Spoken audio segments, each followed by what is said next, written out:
એવ્રત જીવ્રતની વાર્તા। સૌભાગ્યવતી સ્ત્રીઓ પતિના લાંબા આયુષ્ય માટે અષાઢવદ તેરસથી આ વ્રત શરૂ કરે છે અને અમાસે વ્રત પૂરું કરે છે।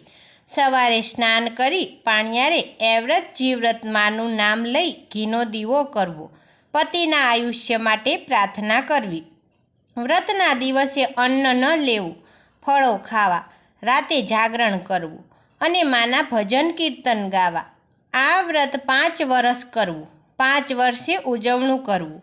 માં એવ્રત જીવ્રત પ્રસન્ન થાય છે અને શ્રદ્ધાથી વ્રત કરનારની મનોકામના પૂર્ણ કરે છે। વાર્તા।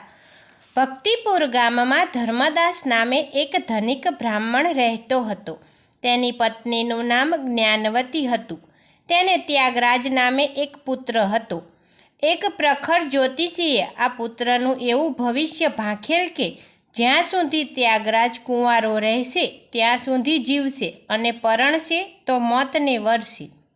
આથી ધર્મદાસ અને જ્ઞાનવતીને ઘણી ચિંતા થયેલી, પણ ભાગ્યમાં હશે એમ થશે એમ વિચારી આ વાત ભૂલી ગયા।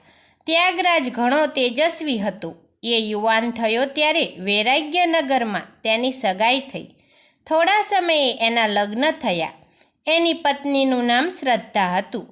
લગ્ન કરીને જાન પાછી ફરતી હતી ત્યાં તો બારે મેઘ ગાંડા તૂર થઈને તૂટી પડ્યા।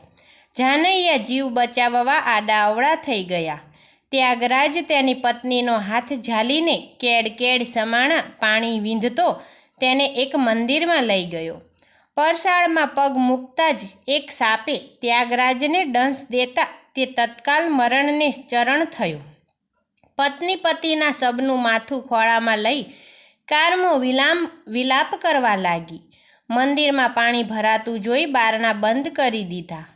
આ મંદિર એવ્રતમાં, જીવ્રતમાં, જયામાં અને વિજયામાંનું હતું। ચારેય દેવીઓ પૃથ્વી પર ફરવા નીકળી હતી।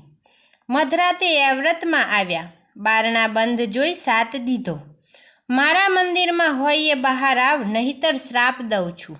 શ્રદ્ધાએ પતિનું મસ્તક નીચે મૂકી બારણા ખોલ્યા। બારણા ખોલતા જ એની આંખો અંજાઈ ગઈ। તરત જ એ માના પગમાં ઢળી પડી અને બોલી, દયા કરો માં, દયા કરો। એવ્રતમાં મંદિરની અંદર કોઈ પુરુષને સૂતેલો જોયો। તરત જ એ બોલ્યા, હે અબળા, હું એવ્રતમાં છું, તું કોણ છે અને આ પુરુષ કોણ છે? મારું નામ શ્રદ્ધા છે માં, આજે જ પરણીને આજે જ વિધવા થઈ છું। વરસાદથી બચવા અમે આ મંદિરે આવ્યા। પરસાળમાં જ સાપે મારા પતિને દંશ દીધો અને પળમાં પ્રાણ પરહર્યા। હે દયાળી, મારો ચાંદલો અખંડ રાખો। એવ્રતમાં બોલ્યા, હું કહું એમ કરે તો તારા પતિને સજીવન કરું। માં, મારો સુહાગ સજીવન થતો હોય તો મારો પ્રાણ પણ આપવા તૈયાર છું, શ્રદ્ધા બોલી। એવ્રતમાં એ હસીને નજર કરી તો મળદામાં સરવળાટ થયો। ત્યાગરાજે પડખું ફેર્યું, પણ ત્યાં તો એવ્રજમાં અંતર ધ્યાન થઈ ગયા। શ્રદ્ધા ફરી બારણા બંધ કરીને વિલાપ કરવા લાગી। મધરાત પર એક ઘડી વીતી ત્યાં તો જીવ્રતમાં આવ્યા। બારણા બંધ જોઈને ક્રોધ કરતા બોલ્યા, કોણ છે મારા સ્થાનકમાં? બારણા ખોલ, નહીતર બાળીને ભસ્મ કરું છું। આંસુ સારતી શ્રદ્ધા બારણા ખોલતા જ માના પગમાં ઢળી પડી। એની કરુણ કથની સાંભળતા જીવ્રતમાં બોલ્યા, મારું કહ્યું કરે તો તારા સુહાગને સજીવન કરું। શ્રદ્ધાએ વચન આપ્યું। ત્યાગરાજ થોડો સળવળીને શાંત થઈ ગયો અને જીવ્રતમાં અદૃશ્ય થઈ ગયા। શ્રદ્ધા દોડીને પતિ પાસે આવી। પતિના શરીરમાં ગરમી આવી હતી પણ જીવ નહોતો આવ્યો। શ્રદ્ધા ફરી વિલાપ કરવા લાગી। રાતના ત્રીજા પ્રહરે જયામાં આવ્યા। શ્રદ્ધાએ બારણા ખોલ્યા અને રડતા રડતા બધી વાત કરી તો જયામાએ પણ એની પાસેથી વચન લીધું। ત્યાગરાજ જરાક સળવળીને શાંત થઈ ગયો અને જયામાં પણ અલોપ થઈ ગયા। શ્રદ્ધાના રુદનનો અંત ન આવ્યો। ચોથા પ્રહરે વિજયામાં આવ્યા।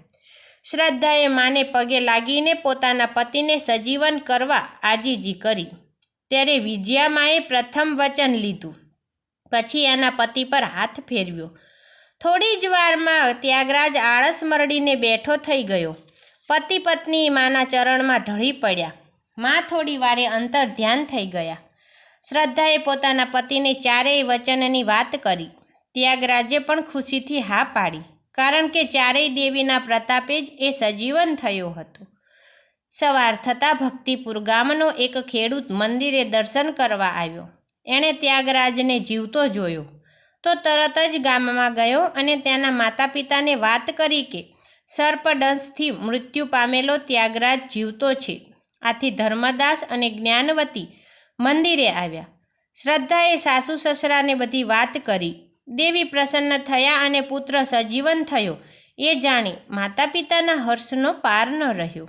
વાજતે ગાજતે વહુ દીકરાને ઘેર લઈ ગયા. સમય જતાં શ્રદ્ધાને સારા દિવસો દેખાયા. 9મે માસે એણે એક પુત્રને જન્મ આપ્યો. ધર્મદાસ અને જ્ઞાનવતીએ સાકરના પડા વહેંચ્યા.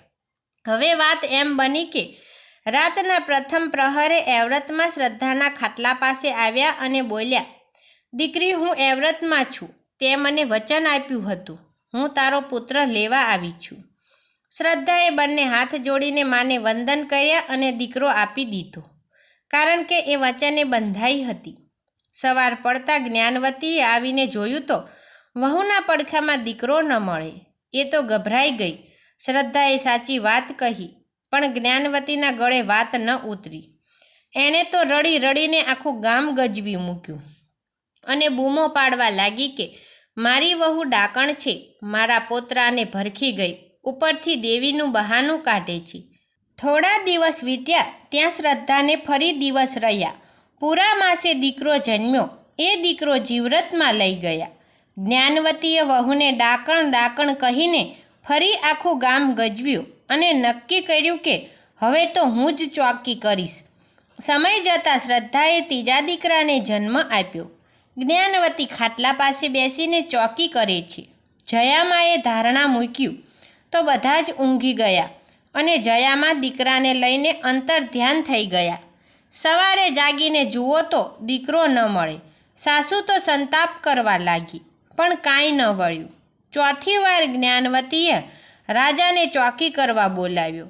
રાજા પણ આ વાતનો તાગ મેળવવા ઉઘાડી તલવારે ચોકી કરવા લાગ્યો. ચોથા પ્રહરે વિજયામાં આવ્યા. ધારણ મૂક્યું તો રાજા પણ ઊંઘી ગયો. માએ શ્રદ્ધા પાસે દીકરો માગ્યો. શ્રદ્ધાએ દીકરો માને સોંપતા વિનંતી કરી, હે માં, બોલે બંધાઈ છું, તેથી ના નથી પાડી શકતી. 4 દીકરા લઈ લીધા, પણ સાસુનો ત્રાસ વેઠાતો નથી. આખું ગામ મને ચૂડેલને ડાકણ કહે છે. વસમી વેળાએ વહારે આવજો માં. વિજયામાં દીકરાને લઈને ચાલ્યા ગયા. સવારે જોયું તો દીકરો ન મળે. હવે તો બધાને ખાતરી થઈ ગઈ કે વહુ જ ડાકણ છે અને દીકરાને ભરખી જાય છે. 5મી વખતે શ્રદ્ધાએ રૂપાળી દીકરીને જન્મ આપ્યો. સવારે જ્ઞાનવતી જુએ છે તો દીકરી રમે છે. જ્ઞાનવતીને શાંતિ થઈ, પણ જ્યારે વહુએ ગોરાણી જમાડવાની વાત કરી ત્યારે જ્ઞાનવતીએ મોં મચકોડ્યું. 1.25 મહિને શ્રદ્ધા સ્નાન કરીને હાથમાં પૂંજન થાળ લઈ મંદિરે ગઈ. ચારેય માતાનું નામ લઈને 4 દીવા કર્યા અને વિનંતી કરી કે હે માતાઓ, મારી લાજ રાખવા ખાતર ગ્વારાણીઓ થઈને મારા ઘેર ગમે તે સ્વરૂપે જમવા આવજો. સાંજે ચારેય દેવીઓ રૂપ બદલીને જમવા આવી. શ્રદ્ધા ભાવથી પીરસવા લાગી. એ જ વખતે ઘોડિયામાં દીકરી રડવા લાગી. તેથી દેવીઓ પૂછવા લાગી, બેટી, તારી દીકરી કેમ રડે છે? ત્યારે શ્રદ્ધા બોલી, હે માતાઓ, રમાડવાવાળા 4 ભાઈ જન્મ્યા હતા. એ મેં વચનને ખાતર સોંપી દીધા. હવે એણે કોણ રમાડે? ચારેય દેવીઓએ એ જ ક્ષણે અદૃશ્ય રીતે 4 દીકરા લાવીને શ્રદ્ધાને સોંપી દીધા. પછી આશીર્વાદ આપીને ચારેય દેવી અંતર ધ્યાન થઈ ગયા. શ્રદ્ધા દોડીને સાસુને બોલાવી લાવી. ચારેય છોકરાને જોતાં જ જ્ઞાનવતીની આંખમાં હર્ષના આંસુ આવી ગયા અને શ્રદ્ધા તરફ એનો આહોભાવ વધી ગયો. સાસુએ રડતા રડતા વહુની ક્ષમા માગી. આ વાતની ગામમાં ખબર પડતાં જ સૌ શ્રદ્ધાની વાહ વાહ કરવા લાગ્યા. ઘેર ઘેર ચારેય દેવીના ગુણગાન ગવાવા લાગ્યા અને સઘળી સ્ત્રીઓ એવ્રત જીવ્રત વ્રત કરવા લાગી. આ ચારેય દેવીઓ જેવી શ્રદ્ધાને ફળી એવા સૌને ફળજો. જય એ વ્રતમાં, જય જીવ્રતમાં, જય વિજયામાં, જય જયામાં.